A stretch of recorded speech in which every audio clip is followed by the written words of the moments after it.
أشهد أن لا إله إلا الله وحده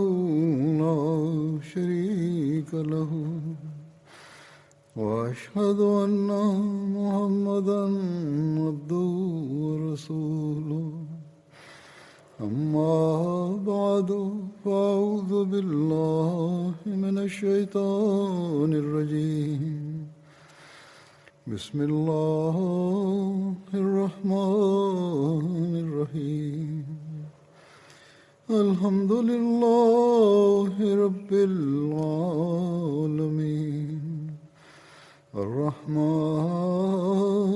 الرحيم مالك يوم الدين إياك نعبد وإياك نستعين اهدنا الصراط المستقيم صراط الذين أنعمت عليهم غير المغضوب عليهم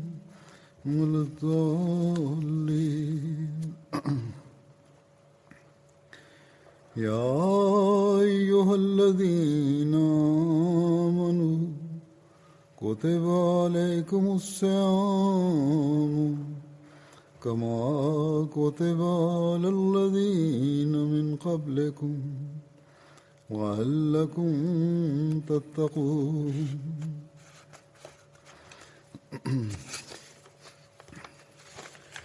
أيام معدودات فمن كان منكم مريضا وعلى سفر فعدة من أيام أخر وعلى الذين يطيقونه فدية طعام مسكين ومن تطوع خيرا فهو خير الله وأن تصوموا خير لكم وأن تصوموا خير لكم إن كنتم تعلمون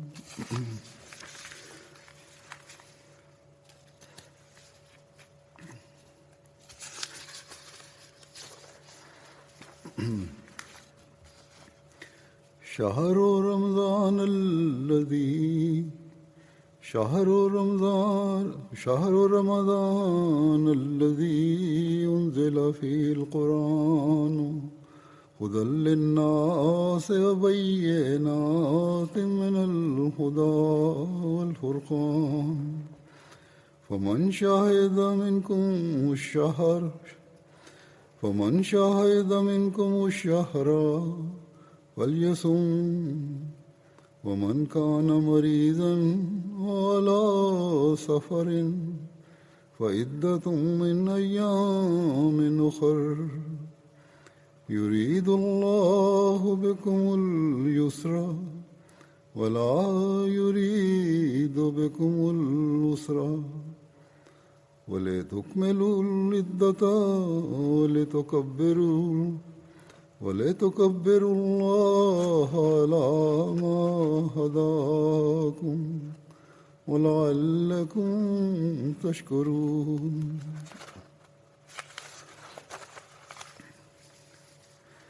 وإذا سألك عبادي أني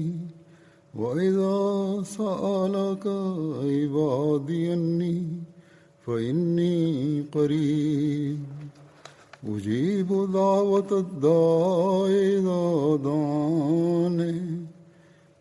أجيب دعوة الداع إذا دعاني فليستجيبوا لي وليؤمنوا بي لعلهم يرشدون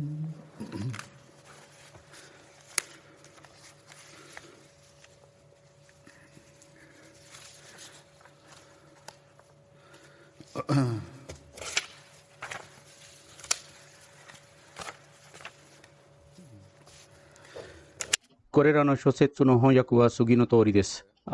信ずる人々よ、あなたたち以前の人々が規定されたように、断食はあなたたちに規定されたのである。あなたたちが理解するために、一定の日数である。ただし、あなたたちのうち病人または旅行中のものがある場合、別の日々に同じ日数の断食を完了するべきです。また、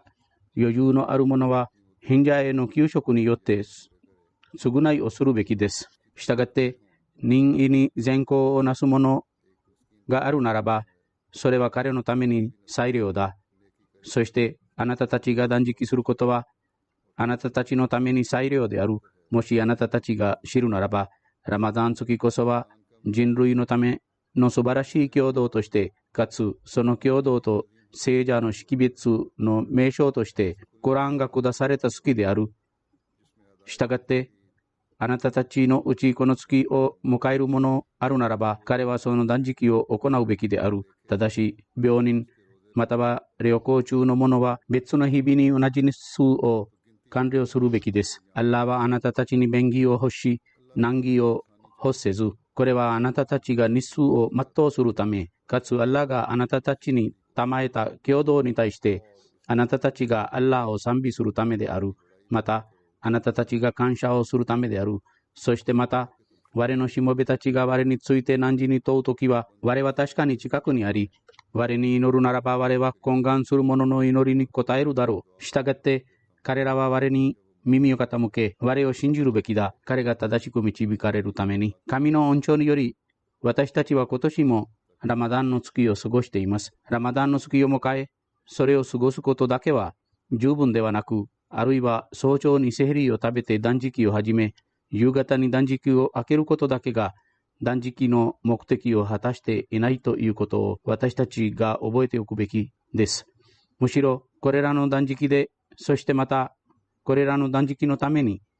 神は私たちが自分自身の中を純潔に改善することを命じたのです。断食によって神は私たちにいくつかの命令を与え、そしてその結果、つまりそれらに従うことによって、私たちに自分の親密さを与えることと祈りが受け入れられることの朗報を与えたのです。私はそれらのいくつかの説を暗唱したが、それらの説で神は断食の義務に私たちの注意を引き、そして同様に病人または他の正当な理由で断食が免除される場合は、それらが後で完了されるべきだということも教えたのです。そしてまた、誰かが完了することを全くできなく、または長い病気の場合は、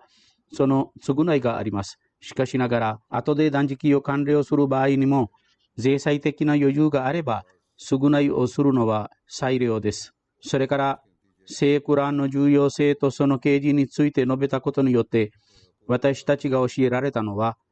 それを暗唱し、実行することが私たちのためのガイダンスと信仰の強さの源であり、神との関係を確立し、彼が下した教えを理解する手段であるということです。そしてまた、人よ、我はおのがしもべたちの近くにいて、祈願を受け入れるのだと彼らに伝えようという朗報を私たちに与えたのです。聖預言者が語ったように、ラマダン月の間に神は下の天に降りてくるのです。つまり、自分のしもべたちの祈願をより多く受け入れるのです。しかし、あなたたちは自分の祈願が受け入れることを望むならば、あなたたちは私の命令に従い、私によって命じられたことを実現しなければならないのです。したがって、祈願の受け入れもいくつかの条件が付けられているので、これらの条件に従って、私たちが自分の祈願を美しさで満たすとき、私たちは神をも自分の近くに見つけ、そして祈願を受け入れるものとして見出すだろう。今、私は祈りに関して、ハズラト・マシーヘ・マウード・アライ・サラムが述べたいくつかの抜粋を引用し、その重要性と自分自身の行動的な状況の改善のために、私たちが行うべきことにおける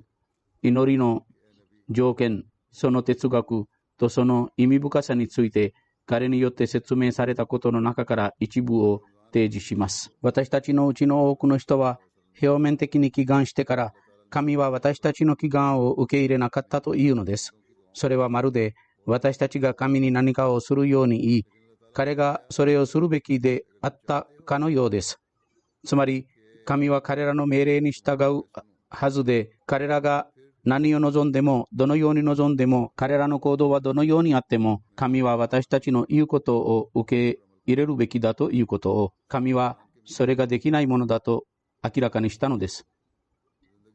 最初はあなたたちが私の言うことに従い、自分の行動をコランの教えに適用させなければなりません。ラマダン月の間に善行の雰囲気が生まれ、学習プロセスも始まったその時に、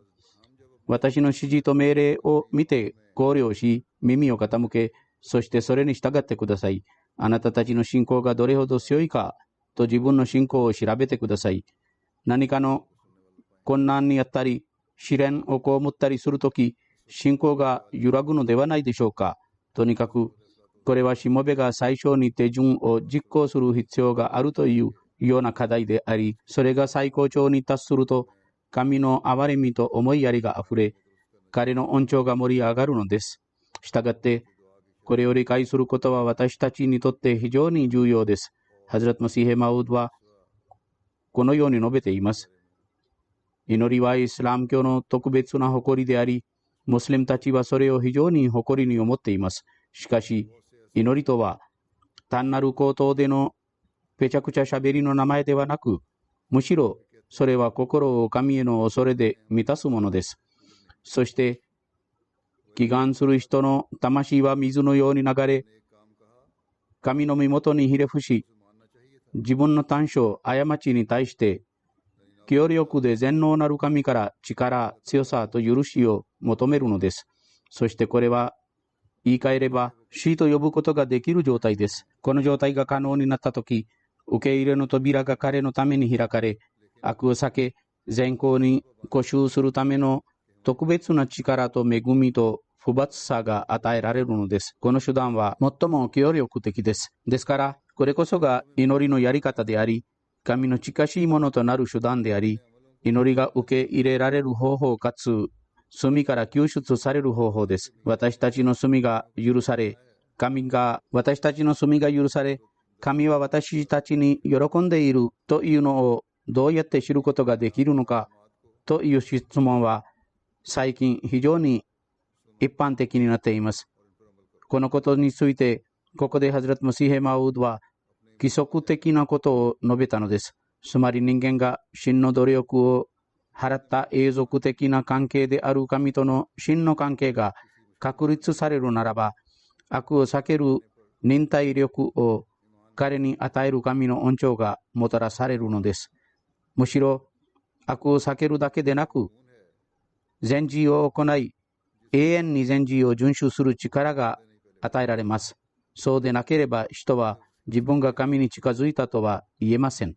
したがって人はこの方法だけに従って考え、行動をすると真の崇拝者になることができます。ですから私たちはこのラマダンの間、これを目指して努力するべきです。祈りに関して私が言ったように、ハズラト・マシーヘ・マウード・アライヒサラムからのいくつかのことをあなたたちに提示します。祈りの受け入れの課題について、ハズラト・マシーヘ・マウード・アライヒサラムはある箇所でこう述べています。祈りが受け入れられるという問題は、実際に祈りの問題の分岐です。そして、原本を理解していない人は、分岐を理解するのが複雑で、騙されるということは当然なものです。何かを理解するには、その基礎を理解する必要があります。基本的なことがわからないならば、いくらそのポイントがあっても、解説があっても、説明があっても、それは理解できないのです。彼は述べます。祈りの本質は、服従なしもべ及び彼の神との間に吸収関係があるということです。つまり、引き寄せるような関係があります。すなわち、最初は神の憐れみがしもべを自分の方に引き寄せ、それからしもべの誠実さの魅力によって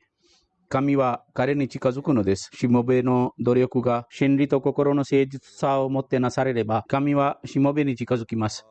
そして祈りの状態において関係は特定の点に到達し、その素晴らしい資質を生み出すのです。奇妙な特性が表示されます。しもべが困難な状況に遭い、完全な確信と完全な希望と完全な愛と完全な忠誠と完全な勇気を持って神に身をかがめ、完全に活気づけて怠慢の覆いを引き裂けながら、絶滅の分野で次から次へ前進すれば、見るとその先は神聖な身元であり、彼とのパートナーは誰もいないことがわかります。そこで彼の魂は彼の身元に頭を下げておくのです。彼はすべてが目の前から消え去り、神だけが見えるのです。彼の前で世間は取るに足らないものになり、すべてが無価値になり、神だけがおられるのです。このような状態が生まれ、彼は神を目の前にすると、彼の魂がその身元に頭を置き、彼の中に付与された吸収力が神の恩恵を自分自身の方に引きつけるのです。しもべの中にもある吸収力が付与されています。それは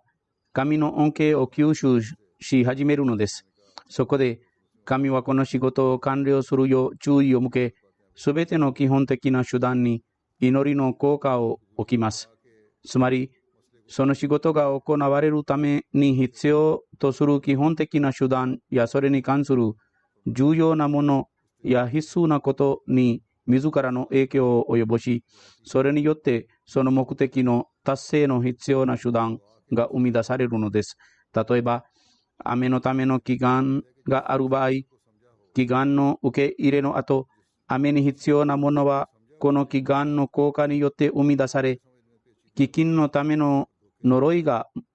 求められた場合、全能なる神は反対の手段を作り出すのです。そしてまた述べます。預言者たちによって出現された何千もの奇跡、または聖者たちが当時まで見せたすべての奇跡や印の源と起点は祈りそのものです。ほとんどの場合、祈りの効果のためにあらゆる種類の奇跡が全能なる神の能力の光景を示しています。聖コランも無数の予言がいっぱいになっており、その他私たちはハズラト・マシーヘ・マウードの時代における多くの予言が成就されたことも目撃しています。多くのことが履行され、多くの善良な人々が良い夢を見ていて、それらが実現されることによって祈りの効果が現れるのです。ですから、これらすべてのことは、しもべが純潔に神の前で平服するときに起こります。それからまた、ハズラト・マシーヘ・マウードはさらに説明しながら述べます。神は語ります。ワッラジーナ・ジャーハドゥ・フィーナ・ラナフディアナフン・ソボラナ。つまり、我らのために励むものがある場合、我らは必ず彼らを我らへの道に導くのです。努力することは最初にしもべの責任にした。あなたが励むべきだと。これは約束であるが、他方、エヘデナ・セラータル・ムスタキムという祈りがあります。神はあなたたちが努力するならば、私は自分への道にあなたたちを導くことを約束し、他方、エヘデナ・セラータル・ムスタキムという祈りも教えてくれたのです。すなわち、私たちを正しい道に導きたまえということを。ですから、人はそれを心に留めて、礼拝の中で熱心に祈願したり、嘆願したりして、自分自身が信奉と洞察を達成した人々の中に含まれるよう熱望をするべきです。彼が洞察せず、盲目でこの世から連れ出されないように、したがって、このように述べている、マンカナフィハジヒヤマファホワフィルアヒラテヤマ、すなわち、この世において盲目なるものがある場合、彼は来世においても盲目なるべきである。つまり、精神的に盲目になっているもの、現世で世俗に没頭したもの、神を認識しなかったもの、祈りの賢明さを認識しなかった者、祈りの影響を理解できず、世俗に没頭した者の場合は、彼は来世においても神の親密さが得られないだろう。したがって、彼は述べます。来世はこの世界から準備するべきで、そのために準備してください。彼は述べます。意味するところは、あの世界を観察するために私たちがこの世界から目を持っていくということです。つまり、もし神の親密さができる来世を見るつもりであれば、私たちがそれを見るための目をこの世界から持っていくべきです。来世を感じるための感覚の準備は現世においてできるのです。ですから、神が約束をして果たさないと考えることはできるでしょうか。彼は述べます。盲目とは精神的な知識と精神的な喜びを欠いている人を意味します。ある人は無知な模倣によりイスラム教徒の家で生まれた。つまり盲目的に真似し、それを盲目的に信じ、盲目的に従い、行動せずに信奉していて、盲目的な模倣だけであり、イスラム教徒の家で生まれたのでイスラム教徒であり、ムスリムと呼ばれているのです。他方、同じようにあるキリスト教徒は、キリスト人の家で生まれたのでクリスチャンになった。ですから、そのような人が神、その人とコランを尊重せず、彼の宗教への愛も疑わしいなのです。つまり、盲目的に従う人の宗教への愛も疑わしくなります。神と預言者を軽視する人々の中で彼は過ごしているのです。その唯一の理由は、そのような人は精神的な目を持っておらず、彼は宗教への愛を持っていないということです。愛だけを知っている人は、自分の親愛の人に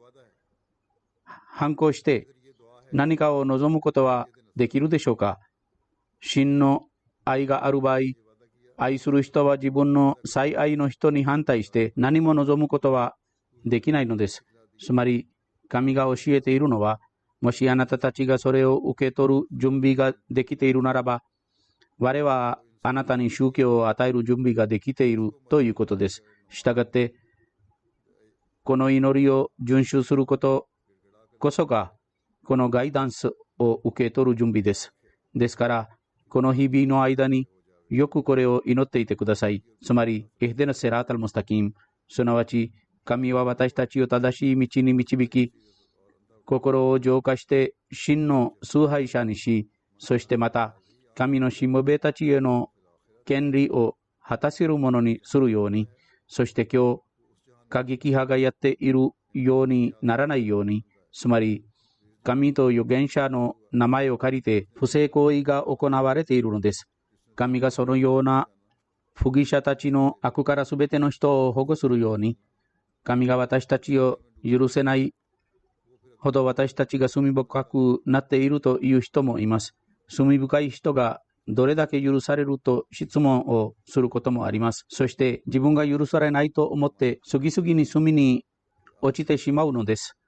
実際にサタンは彼らの心の中にささやき、サタンは自分の企みを使って彼らを神から遠ざけているのです。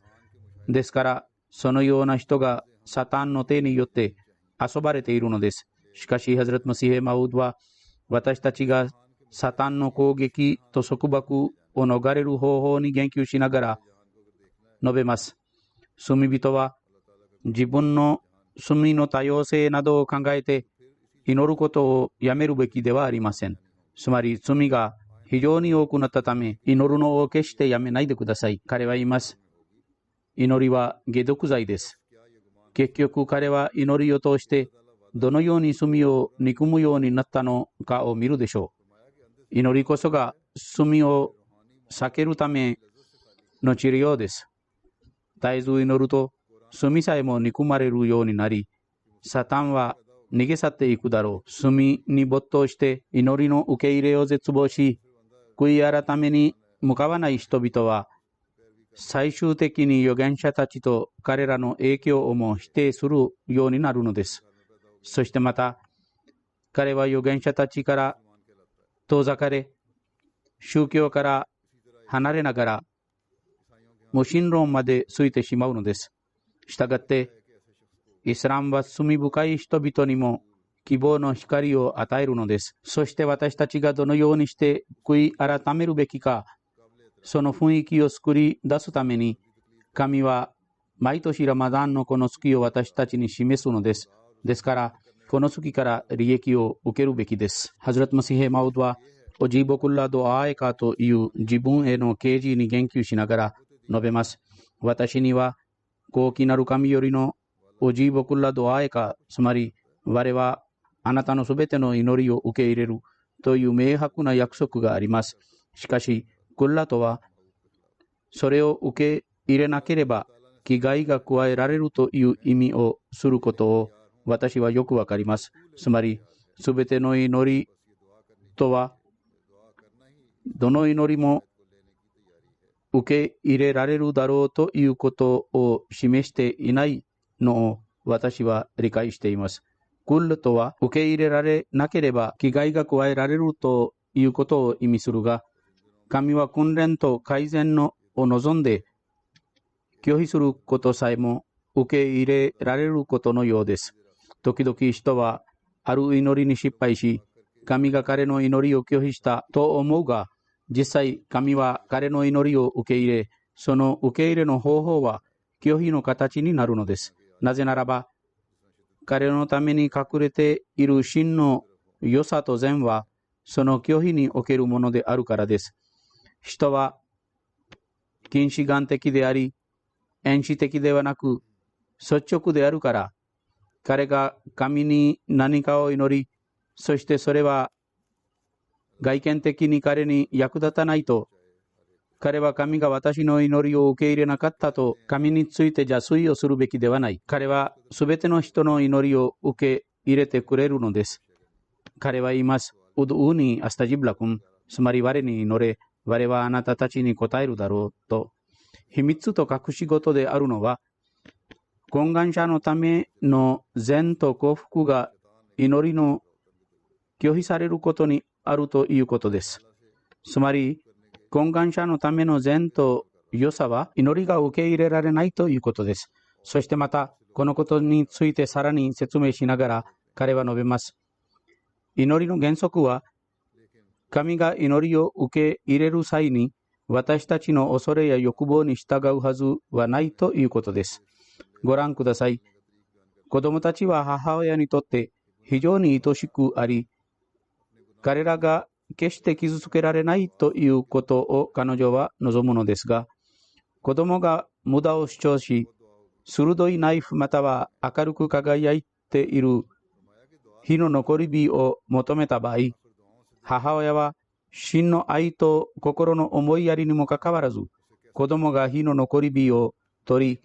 手を焼くことやナイフの鋭いエッジに当たって手を負傷させることを許すのでしょうか。ありえないのです。この原則によって祈りの受け入れの原則を理解することができます。私自身は祈りの一部が有害であるとき、その祈りは決して受け入れないということにおける経験があります。私のすべての祈りが受け入れられたわけではありません。神は最もよく知り、目に見えないものさえ知っておられるので、祈りの何かが有害的で損害する恐れがある場合、私のそのような祈りは受け入れられないのです。彼は言います。私たちの知識が確実で正確ではないということはよく理解できることです。私たちは祝福だと思って多くのことを行い、結果としても幸福だと考えますが、結局、私たちはそれを悲しみと悩みとして抱えるのです。私たちはこのことの例を今日でもたくさん見ています。毎日のメールでは、私が人々からの手紙を見ることによれば、彼らが祈ったと考え、無理やり何かをしようとするのですが、その良い結果を得ないと、それから神に不平を言うのです。すなわち、私たちがたくさん祈ったり、たくさん慈善を施したりすることから、この仕事を始めたが、それはうまくいかなかった。または私たちの祈りが受け入れられなかったということを、まず第一に、祈願をその極限に至らせたかどうか、神と確立するべき程度の関係をできたかどうかを見るべきことです。そうでない場合は、ハズラト・マシーヘ・マウード・アレイ・サラムが述べたように、それは単なる口頭での主張に過ぎないものです。そして懇願を極端に至らせても、神はそのことを拒否し、その結果が現れなかった場合、それは神よりの賢明さがあって、それこそが人への利益であった。そして人が間違っていて、自分のために良くないことを主張していたならば、彼は神に不平を言う代わりに、間違いを犯していたことを謝罪するべきです。神がそれを受け入れてくれるように祈り、そしてそれがもし良くなくても、それを受け入れるように主張した人々もいます。いくつかの結婚のお見合いのことでも、このように起こったことがあります。神は彼の祈願を受け入れ、彼が好きな人と結婚ができた。しかし、しばらくして離婚になった。ですから、そのような祈りをするべきではありません。時々神は人にレッスンを教えるように、彼にとって良くない彼のいくつかの祈願を受け入れるが、後ほどその結果がもたらされると、彼は悔い改め、謝罪をするのです。とにかく彼は述べます。重要なのは、すべてが正しいと思って、人間の欲望をすべてのことに押し付けることはできないということです。人間は物忘れと不注意から構成されており、間違いを犯すことがあるのです。そのいくつかの欲望が有害になるべきで、そのようになるのです。そして、神がそれを受け入れるならば、それは明らかに慈悲の立場に反します。いくつかの欲望が有害であるため、神の正しくて愛しい人の場合、神は彼のためにその祈願を受け入れないのです。なぜならば、このことは彼の慈悲の立場に反するからです。このようにして彼は自分の親愛なるしもべたちが危害を受けるのを許さないのです。彼は述べます。神が自分のしもべたちの祈りに耳を傾け、受け入れの名誉を与えるのは事実であり、確かなことであります。ただし、すべての無駄なものを除いて、これはすべての人のためではないのです。なぜならば、人は自らの情熱のために、終わりと結果を考慮せずに祈り、結果はどうなるかについて心配しないからです。しかし、真の共感者であり、終わりの知識者である神は、その祈りによって、祈願者にもたらされる可能性のある損害と悪い結果のため、それを拒否するのです。そして祈りが拒否されたそのことこそは、彼のための祈りの受け入れとなります。これがその近しい人々のための神の法則です。ですから神は人が事故や衝撃から安全である祈りを受け入れるが、有害的な祈りを拒否によって受け入れるのです。彼は述べます。前述されたように、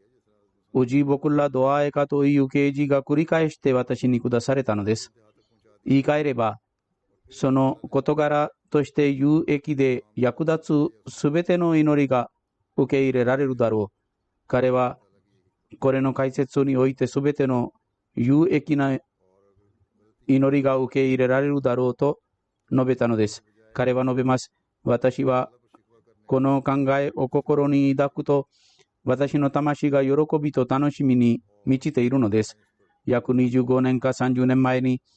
私が最初にこの啓示を受けたとき、私は神が私自身または私の仲間たちのための私の祈りを確かに受け入れることを非常に嬉しく思いました。それから私はこのことにおいて偏見になるべきではないと考えた。なぜならば、これは神よりの報酬であり、神は異形者たちの属性についてはメンマーラダクナーフムヨンフェクンと述べたからです。したがって私は自分の仲間たちのために彼らが思い出させるかどうか、彼らが何か重大なことを提示するかどうか、彼らが困難な問題を提示するかどうかにもかかわらず、彼らの宗教的かつ世俗的な善を祈ることを規則にしたのです。祈りが受け入れられる条件を説明しながら彼は述べます。祈りが受け入れられるには一定の条件があるということにも心から留意する必要があります。それらのいくつかは祈る人に関するものであり、いくつかは祈りのためにリクエストする人に関するものです。祈りを求める人は神を恐れ敬うことを心に留めておき、彼が自主自足であることを常に恐れる必要があります。つまり、神が自主自足であることを覚えておき、心の中に常に神の恐れを抱くべきであり、平和維持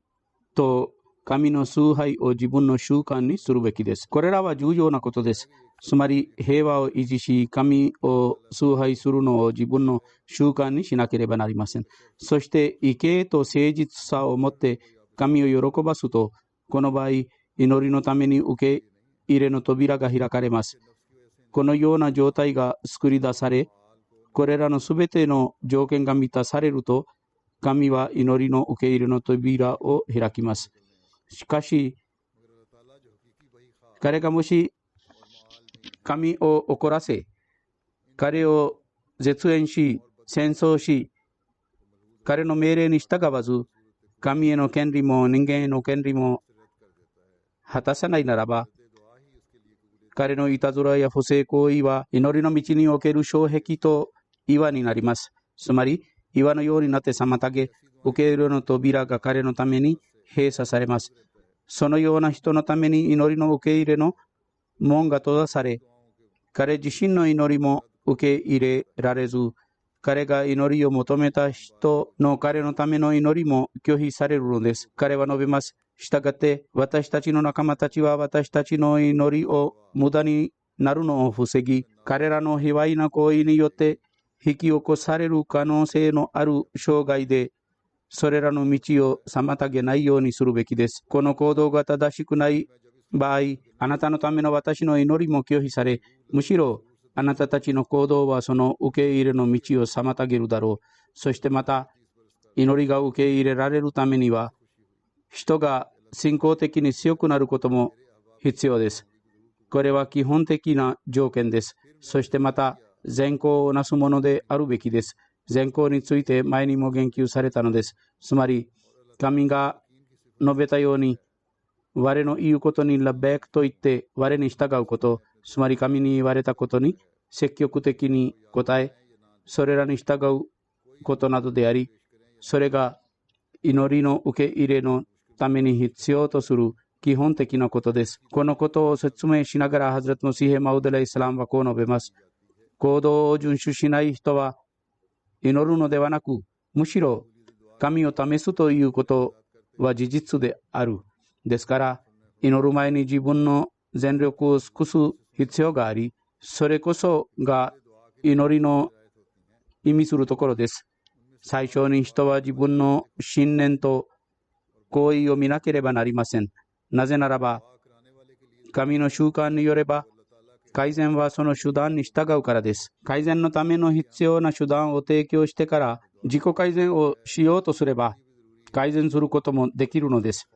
彼は述べます。彼は改善につながる何らかの手段を作り出してくれるのです。つまり、誠実な心で祈るならば、神は改善につながる手段を作成します。祈りがあるのに手段の必要性は何であるかという人々が、ここで特に考慮するべきです。それらの愚かな人々は、祈り自体が密かな手段であるということを考えるべきです。つまり、懇願すること自体が一つの方法、つまり原因であり、それは他の方法を生み出すのです。そして、祈りの言葉であるイヤーカナスタインに対して、イヤーカナブドの優先順位は、このことを特に説明しています。つまり私たちは汝に仕え、それから私たちは自分の仕事が成し遂げられるよう汝に助けを求めるということは、このことを特に解説しています。とにかく神の慣例を見て、私たちは彼が人のために手段を作成するということがわかります。ご覧ください。彼は喉の渇きを癒すための水と空腹を癒すための食物を提供していますが、手段を通してです。偶然に喉の渇きが癒されたり、食べ物が魔法のように突然空から降りてきたりするわけではなく、手段が生み出され、方法が作成され、そしてそれらによって水も得られ、食料も得られるのです。したがって、原因のこの連鎖はこのように機能し、原因の作成が必要なものです。なぜならば、神は以下の2つの名前があるからです。つまり、カーン・アッラーホ・アジーザン・ハキーマ。アジーズとは、すべてのことを成し遂げるのを意味し、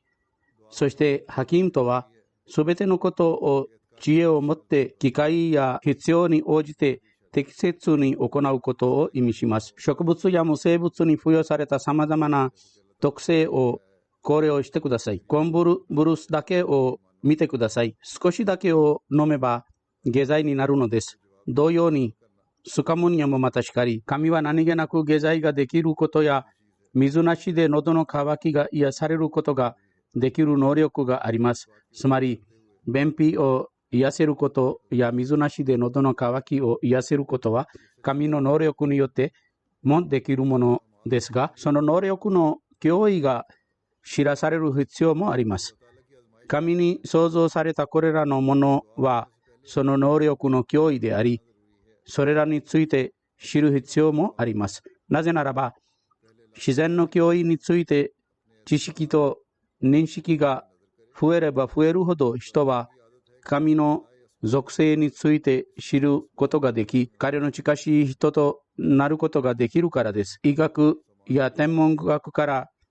何千もの特性がわかります。人は精神的な目によってこれらの創造物を見れば、唯一の神に信仰する科学者はすべての発明を見つけるとき、またはすべてのものを熟考すれば、神の存在の証拠を得ることができ、それによって彼の信仰が強化するのです。しかし、無神論者はそれを偶然と呼ぶのです。とにかく彼は述べます。神はこれらの自然の脅威を示したのは、すべてのものが何かの目的を持っているということを人が知るためです。それからまた彼は述べます。畏敬の道を歩むべきです。なぜならば、畏敬をシャリアの要約と呼ぶことができるからです。そして、シャリアを簡潔に説明する場合は、シャリアの本質は畏敬に他なりません。畏敬には多くのレベルと段階があります。誠実な探求者になり、忍耐力と献身さを持って初期のレベルと段階に到達すれば、彼はその真実さと誠実な探求のため高い段階に達するのです。神は述べます。インナマヤタカバルラホメラルムタキン。つまり神は畏敬者たちの祈りを受け入れるのです。インナマヤタカバルラホメラルムタキンとは、まるでこれが約束されたようです。その約束は反されないのです。インナラハラユクリフルミヤードと述べられたように、神は約束を反しない。したがって、畏敬という条件は祈りの受け入れの必須条件であり、すなわちやめられなく拒否することのできない欠かせない条件である。その場合は人が怠慢になり誤った道によって祈りの受け入れを望むならば、彼は愚かで無知ではありませんか。ですから私たちのジャマートにとって祈りの受け入れの幸福と喜びが得られ、信仰の強化を分かち合うように、誰もが可能な限り畏敬の道を歩まなければなりません。神は我を信じなさいと言われたのです。このようにして信仰は強くなります。そしてまたハズラトマシーヘマウドアライサラムはレハム、つまり慈悲の種類に言及しながらこう述べます。慈悲には2つの種類があるのを覚えておくべきです。一つはラハマニヤ、恵みあまねくと呼ばれ、もう一つはラヒミヤ、慈悲深さと呼ばれるのです。ラハマニヤとは、私たちが想像や存在もされる前から始まっているものです。例えば、神は最初に自分の古来の知識によって見て、私たちのために有用になれる、むしろ有用になっているように、天地並びに地球や天にあるすべてのものを創造したのです。これらのすべてのものから一般的に利益を受けるのは人間です。羊、ヤギや他の動物などは、それら自身が人間のために役立つものであるから、それらはどんな利益を受けているでしょうか。つまり、それらのすべては人間の利益のために創造されたものであるから、それら自身はどんな利益を受けられるでしょうか。人が肉体的にどんなに繊細で高品質の食品を食べるのかをご覧ください。高品質の肉は人間のためであり、断片と骨は犬のためです。人間が持っている肉体的な楽しみや喜びは動物も共有しているにもかかわらず、人間はそれらをより行動に楽しんでいます。しかし、精神的な楽しみには動物も共有しないのです。つまり、精神的な楽しみは人間のためだけで、動物はそれらを共有していないのです。したがって、これらは2種類の慈悲です。一つは私たちの存在に先立って前もって準備されておいた様子や他のものを想像し、これらが私たちに従事している。そして私たちの存在、欲望や祈りに先立ってこれらのものが存在しています。つまり、私が生まれる前からあらかじめこれらのものがあり、私たちが欲望をするよりも前に、そして私たちが祈願をするよりも前から存在していて、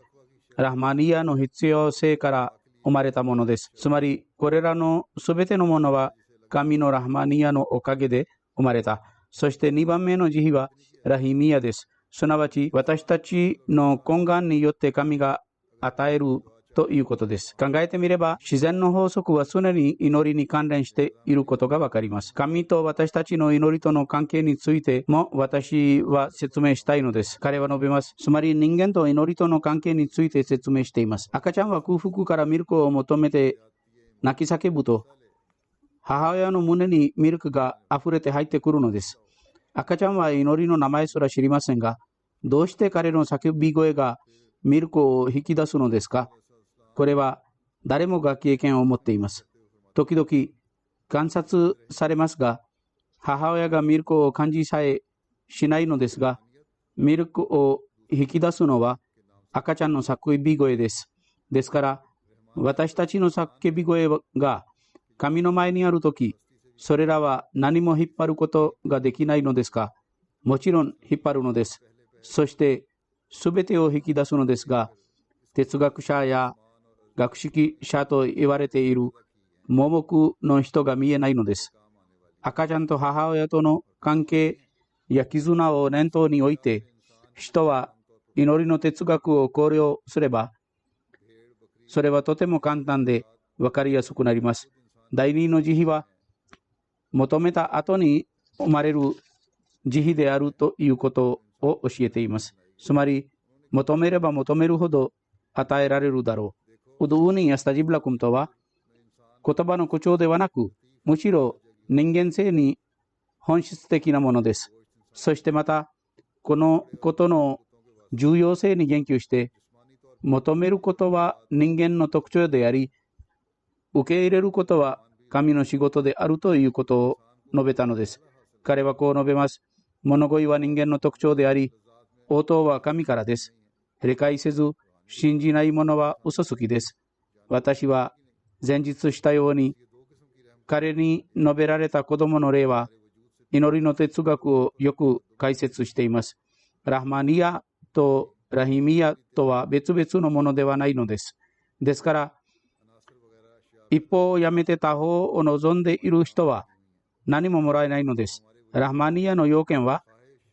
それが私たちをしてラヒミヤからの利益を受けることができるようにすることです。神のラハマニヤは彼が私たちに道を示し、指導し、さまざまなものを与え、そして私たちが求めて受け取るべきもののために勇気を与え、ラハマニヤがそれらのために祈ることや神のラヒミヤを受ける手段を作成するのです。彼はまた述べます。これに従わない人は恩知らず者です。このことこそはイヤカナブドが意味するところです。つまり私たちは汝が授けた外見的な手段や方法を採して汝を崇拝します。私たちはこれらの外向きの手段によって崇拝をします。ベロを見てください。彼はベロの例を挙げます。それは静脈と神経で構成されています。静脈があり、神経があり、唾液があり、筋があり、これらはすべてベロの一部で、これらからベロが構成されたのです。もしこのようなものでなかったなら、私たちは話すことができなかったはずです。つまり、ベロが乾くなり、その筋や静脈が濡れていない場合、人は話せなくなるので、それはいつも濡れています。それなのに、人はベロを動かすことはできないのですか？彼は述べます。そのようなベロを与えたのは、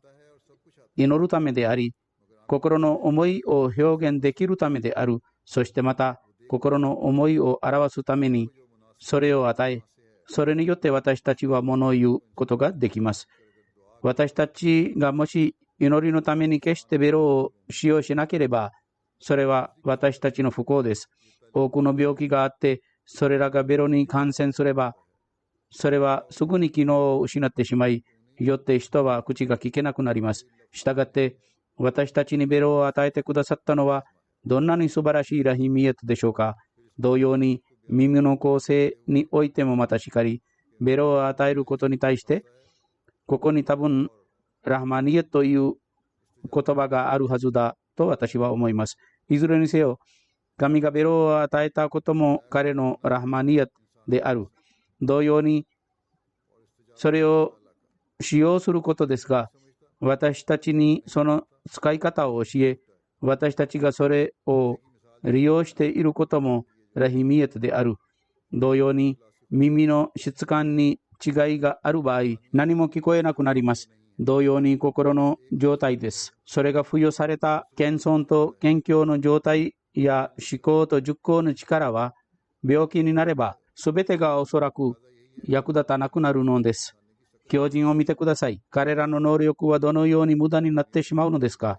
ですから、私たちが神から与えられたこれらの祝福に対して感謝するべきではありませんか。神がその最高の恩寵をもって私たちに授けた能力を無駄に捨てるならば、私たちは確かに恩知らず人になるのだろう。ですから、用心せよ。自分の能力や力を無駄に捨てて祈る場合、祈りは何も役立たないのです。なぜならば、私たちが最初のギフトから利益を受けなかったならば、どうして次のを自分のために役立てることができるのでしょうか、ということだからです。これらの例を挙げて、彼はあなたたちが神によって授けられた恩恵に感謝し、その最高の使い方でそれらを利用するべきだということを明らかにしました。彼、つまり神にそれらを正しく利用できるように祈ってください。そのように起こるとき、あるしもべは真の崇拝への権利を果たすことができ、彼によって与えられた恩恵を感謝することができます。それから、その感謝することは、神の恩寵を吸収し、ラハマニヤトによって与えられたものが、ラヒミヤトをも分かち合い、人は祈りの受け入れの光景を目撃するのです。それから、このことをさらに説明しながら彼は述べます。したがって、イヤーカナブドによって示されるのは、神羅万象の収容。私たちは汝よりの最小のギフトをも無駄に捨てていないということです。エデナセラータルムスタキムによって、人が神よりの真の洞察を追い求めるべきだと示したのです。なぜならば、彼の恩寵と憐れみが助けにならなければ、無力な人間は祈ることさえできないほどの暗闇や曖昧さに閉じ込められているからです。彼を指導し、助けてくれるのは神の恩寵だけです。さもなければ、人間は無力であり、世俗に閉じ込められ、世界の暗闇に閉じ込められていて、祈る機会さえできないのです。したがって、人はラハマニヤットの恩恵によって、得られた神の恩寵を用いることによって、神に祈らなければ、いかなる良い結果もできないのです。その暗闇から救出されるように、彼はどうしても神に祈らなければなりません。ずっと前のことですが、高みのために特定のものを前もって見せる必要があるということを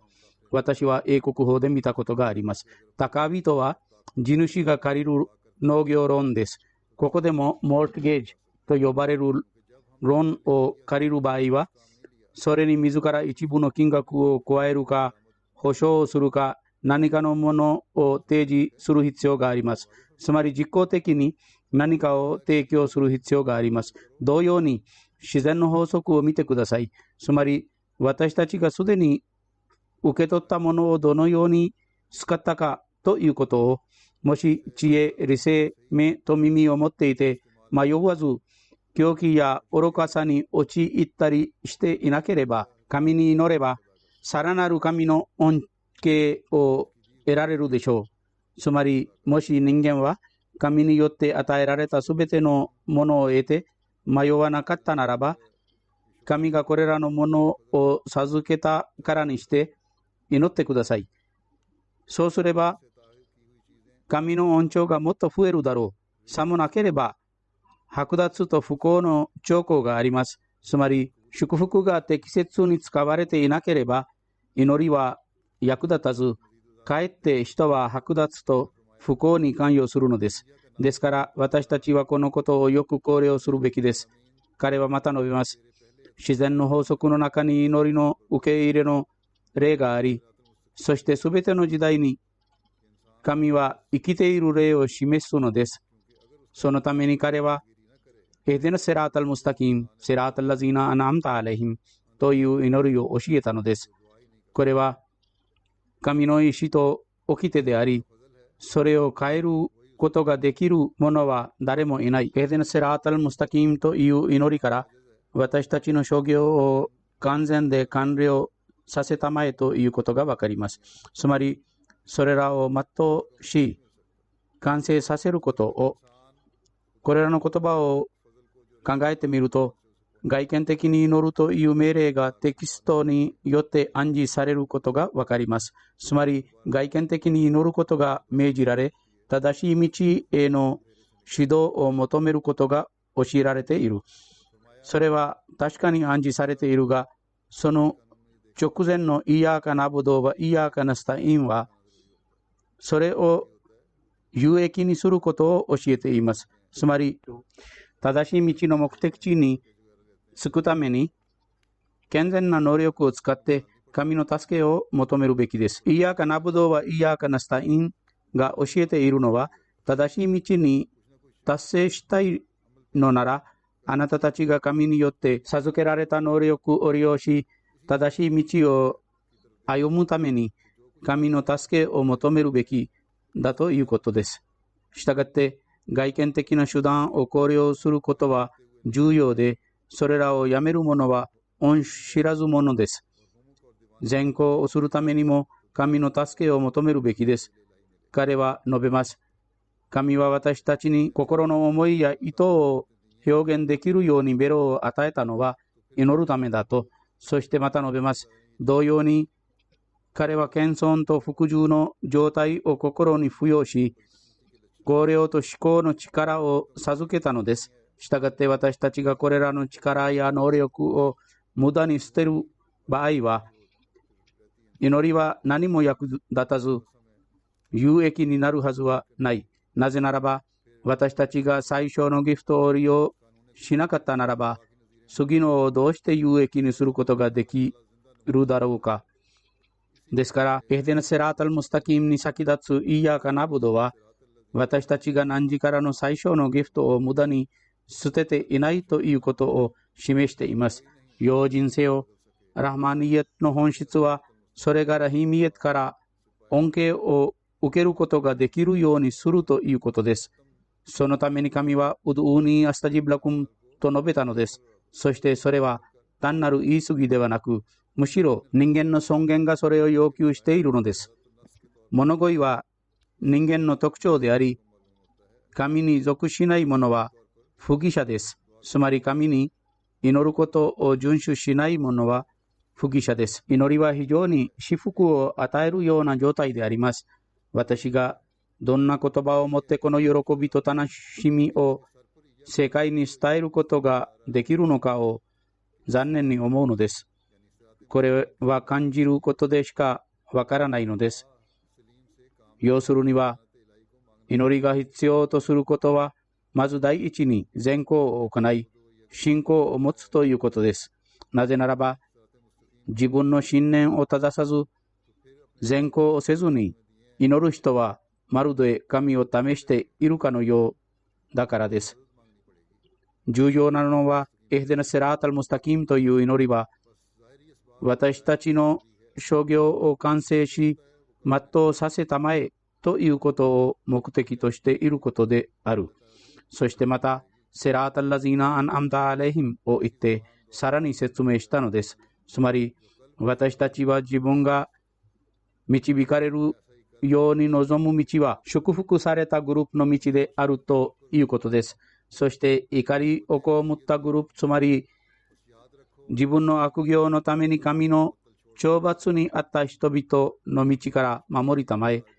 そしてアザーリンと言って教えた祈りは汝よりの指示を得ずさまよってしまうことからも守りたまえということです。つまり私たちが汝の指示なしで迷ってしまうことから私たちを守ってください。ですからファテハ書を暗唱するときもこのように熟考して祈るべきです。それからまた祈りにおける手段を遵守する必要性に言及して彼はさらに述べます。耳を傾けてください。ウドゥーニーアスタジブラクムと述べたことによって示された祈りはこのような真の精神を必要とし、その嘆願と謙遜な嘆きに真実さの精神がなければ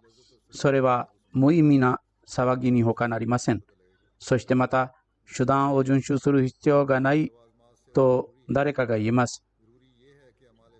それは誤解です。シャリアは手段を禁じていないのです。そして正直なところ、祈りそのものは手段ではないのか、または手段自体が祈りではないのか、手段を求めること自体が祈りであり、祈り自体が素晴らしい手段の源である。人体の構造、つまり両手や両足の構造はお互いに助け合うことの自然なガイドになっています。この光景が人間自身に存在しているのに、わたあわぬアラルビレワタクワの意味を理解するのが難しいということは、どれほど驚くべきで奇妙なことです。しかし、手段を求めることも祈りによって行われるべきだと私は思います。相互扶助については、あなたたちの体の中に神によって確立された過程、つまり完璧なガイドとなる過程を示した後、あなたたちがそれを拒否することができると私は思わないのです。神は手段をさらに明らかにし、世界に明確にするために預言者たちの連鎖を確立したのです。もし神はその人たちがいかなる助けも必要としないようにすることを望んだならば、彼はこのことに全能であったはずで、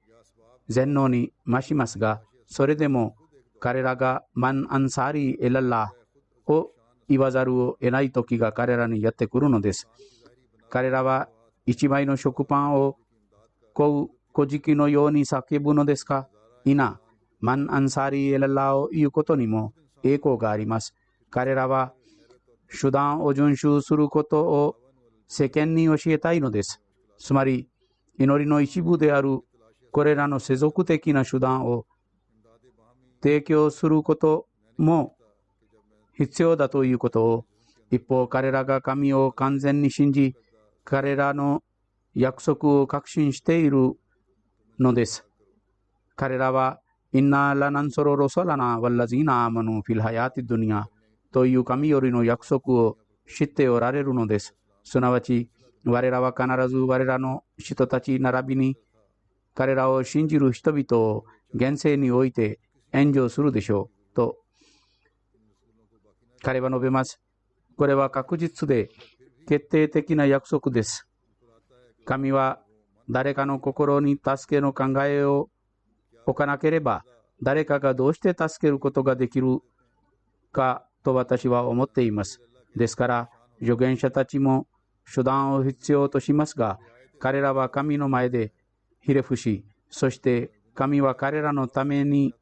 手段を提供するのです。神は人々の心を向けさせ、彼らの大義を前進させるもので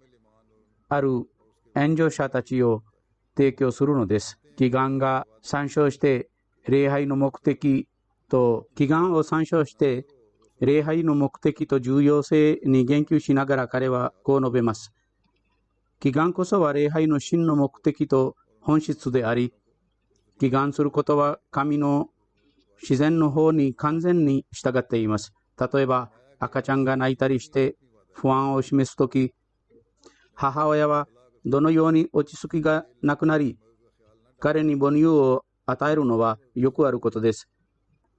神としもべとの間にも同様な関係があります。しかし誰もがそれを理解できるわけではありません。人が神の扉にひれ伏し倒れ、非常に謙遜かつ謙虚に嘆きながら彼の前で自分の状況を提示し、彼に自分の必要性のために祈ると神聖なる慈悲があふれ、そしてそのような人が憐れみで扱われるのです。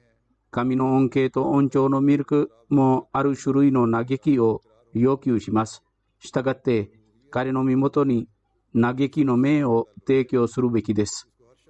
それからまた彼は述べます。神の前で泣いたりするのは役立たないと考える人もいます。これは完全に間違っていて誤ったものです。そのような人々は神の存在、その属性、能力と権力を信じていないのです。真の信仰を持っていれば彼らはあえてそのように言うことはなかったはずです。いかなる人も真の会合を持って神の身元に来たとき、神は常に己が恩寵を彼にもたらしたのです。誰かが真実を語ってこう言ったのです。आशिक के शुद्ध के यार बहालिश नजर न कर ए ख्वाजा दर्द नेस्त वगरना तबीब हस्त すなわち恋に落ちているのに親愛な人は彼の状態を見ていない者は誰か。そのような人は痛みさえ持たないのです。治療者は存在しているのに。神はあなたたちが純粋な心で彼の身元に来ることを望んでいます。唯一の条件はあなたたちが自らをそれに適しているようにし、神の身元に行くことを可能にする真の変化を己自身の中に起こし示すことだけです。私はあなたたちに真実を言うと、神は非常に奇妙な能力があり、無限の恵みと恩寵を持っているのです。しかし、それを見て受け取るように愛の目を救ってください。真の愛がある場合、神は多くの祈願を受け入れ、支えてくれるのです。そしてまた彼は述べます。信者の大義において神は言います。يذكرون الله قياما وقعودا وعلى جنوبهم ويتفكرون في خلق السماوات والأرض ربنا ما خلقت هذا باطلا。つまり、信者である人々は、立っても座っても、また自分の不死度で横になっていても、アッラーを念じ、諸天と大地の奇妙な創造について思考しているのです。そして、神聖な創造の繊細が彼らに明らかになるとき、彼らは言います。我らの神よ、汝はこれらの産業をいたずらに創造していないと。つまり、真の信者である人々は、工業学や天文学において世俗的な人々のように、例えば地球はこういう形であり、その直径はこのようであり、その重力はこのような状態であり、そして太陽と月と星はこのような関係があるなどのような目標だけを持たず、むしろ創造物の完成度を認識した後、彼らはその裏にある創造者に帰して自分の信仰を強めるのです。つまり、知識を身につけた後、彼らは神に立ち返ります。私が前にも言ったように、彼らは自分の信仰を強めるのです。そして、これらこそは信者たちの特別な印と区別です。これらはハズレット・マシーヘ・マウッが私たちに与えてくれた偉大な宝物の中から私が提示したいくつかのものであり、これは祈りの重要性、御聖、祈願する方法とその哲学のすべてにいくらかの光を当てます。これを理解すれば、私たちは自分の人生の中に革命を起こし、神との特別な状態の関係を作り出し、神の恩寵を吸収することができます。したがって、このラマダンでは私たちは神に近づくために、彼の命令に従うように努めるべきです。自分の信仰を次々に強め、祈りの賢明さと哲学を理解し、自分の行動を改善し、神の身元で祈りが受け入れられる人々の中に入られることを努めるべきです。このラマダンは私たちの神との関係と精神的な状態に革命を起こすように、自分の同胞たちのためにも祈っていてください。私はこの前からも祈るように主張しているのです。パキスタンであれ、アルジェリアであれ、または特にジャマートの面で問題を抱えているどの場所でも、つまりアハマディたちが何らかの形で拷問されているどの場所でも、パキスタンでは何かの事件が毎日発生していますが、彼らのために特に祈るべきです。同様にアルジェリアで彼らは訴訟を再開する計画があるようです。神は彼らも保護するように、他人のために祈ることによっても自分の祈りが受け入れられるのです。この方法を常に覚えておくべきです。むしろ他人のために祈る人のために天使たちが祈るのです。そして天使たちが祈っているなら、これはなんてやりがいの取引でしょう。ですから、私たちは自分自身のためだけでなく、特に他の人たちのためにもたくさん祈るべきです。神は私たちがこのラマダンの間、このことも実行できるのを助けてくださいますように。